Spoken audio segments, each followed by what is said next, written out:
ជាបងប្អូនមិនឃើញនៅតាមវីដេអូទៅពេលបានថតដែរបងប្អូនទៅបានដែរបានថតអត់ចង់ទៅទេទៅបានមកប៉ុស3ពេញអេក្រង់ទូរស័ព្ទឯនេះឡើងច្រើនរូបភាពនឹងថតច្រើនប៉ុណ្ណឹងយកទៅណាជាស្រីផងបងប្អូននៅសាប់តែខ្ញុំអូហាក់ទៅខាងនោះវិញឃើញម៉ូតូមករត់គេបុកចោលញីលេងអីទេបងប្អូនខ្ញុំថតវីដេអូទុកមកធ្វើវីដេអូឲ្យបងប្អូនហើយទៅកូនគេនោះ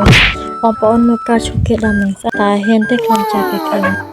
ចង់បែកណានឹងខាត់ឆ្លងពីបងប្អូនហើយសំពេលជិះម៉ូតូនឹងជីទៅមិនដឹងថាស្រែកទៅគេមិនឡើយសួរក្មួយថាចង់ហូបអីអត់ស្រួលដល់ផ្សារឈប់តែងពីភាសាគ្នាចោលឡើងចង់ហូបបោកទាំងពីរ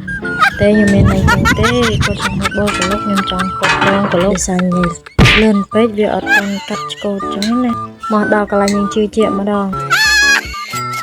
បងប្អូនក៏និយាយតំណងទៅបានហូបហើយចង់ហូបទេតផងមើលទេសភាពផងបងប្អូនមានអីបុកសំមួយយ៉ាងហូបមួយទឹកជាអីអែមមកជាមកសុទ្ធតែស្ពតដូចគ្នាតែតែអីខុសគ្នាទាំងពាក់ដូចគ្នាថាអីមកចិត្តដូចគ្នាផងលេងអីទេបងប្អូនហើយមនុស្សយើងមិនសុទ្ធតែចិត្តដូចគ្នាទេចំណុចចិត្តយើងផ្សេងគ្នាមិនដូចគ្នាទាំងអស់ទេមានលេងអីបងប្អូនក្នុងគ្រប់វីដេអូដែលយើងធ្វើតែមានការកុហកខ្លះអីខ្លះចឹងណាវាចូលឡើងផ្លេចចិត្តដល់ស្រ័យហើយសូមបងប្អូននិងអពុមីងតាញ៉ៃឃើញវីដេអូហ្នឹងសូមអធិស្ឋានផងខ្ញុំតបតាចេញធ្វើវីដេអូតបដូចជាអត់សូវចិត្តចង់ក្នុងការធ្វើវីដេអូប្រហែលដែរហើយក៏សូមអរដែលបងអូនបានចូលមើលវីដេអូតាមពីដើមរហូតដល់ចប់បាទបងអូនតែយើងចង់មើលវីដេអូបន្ថែមនេះ TikTok ខ្ញុំត្រៀមផុសក្នុង